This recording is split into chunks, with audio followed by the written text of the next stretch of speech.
So we left off on the issue of AIDS. So what the thinking of some males is that, hey, having sex with a virgin will cure the AIDS, right? So they'll go along having sex with virgins, and since this is a lie that does not kill, like does not get rid of AIDS, they go like infecting a lot more people. Another important thing is that normal biological functions are compromised, so there's no indoor plumbing and sanitation available for women. And this is another thing having to do with the lack of bodily integrity and physical security. Another thing would be that to keep women pure, they um, they go through what they call genital circumcision, and there's 4 levels, and they could start as little as a month-year-old. So what they do is that they cut off parts of their um, genitalia, and at the end they'll sew it all together and just leaving this little hole so that the girl could go to the restroom, or when she gets her period it could go out through there. So the thing is that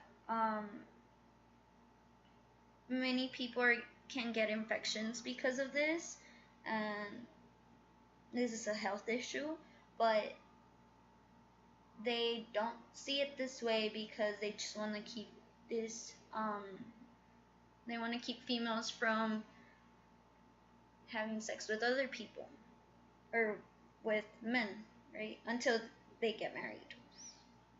The second the second oh sorry the second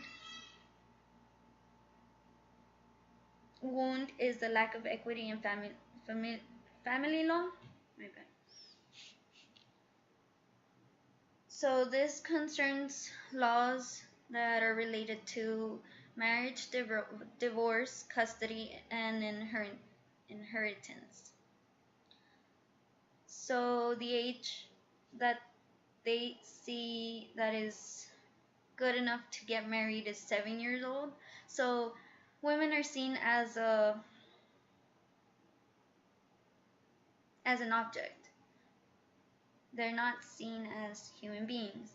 So what they do is that they just want to get rid of the girls before something bad happens, and so they get them married, usually to older men, right? So they have no say in who they get to marry. Then on their wedding night, they get raped, and this is usually considered child rape. And if they get pregnant and they're younger than 20 years old, they usually die. So and there's also polygamy involved in all of this, and this usually affects the family because there's wars, or there's jealousy, or there's not enough food around for all of the family and stuff like that. They also say that there's double standards in the law. So for example, a woman's testimony is half of that of a man's testimony. And if a woman goes to court and she says that this male raped her, they,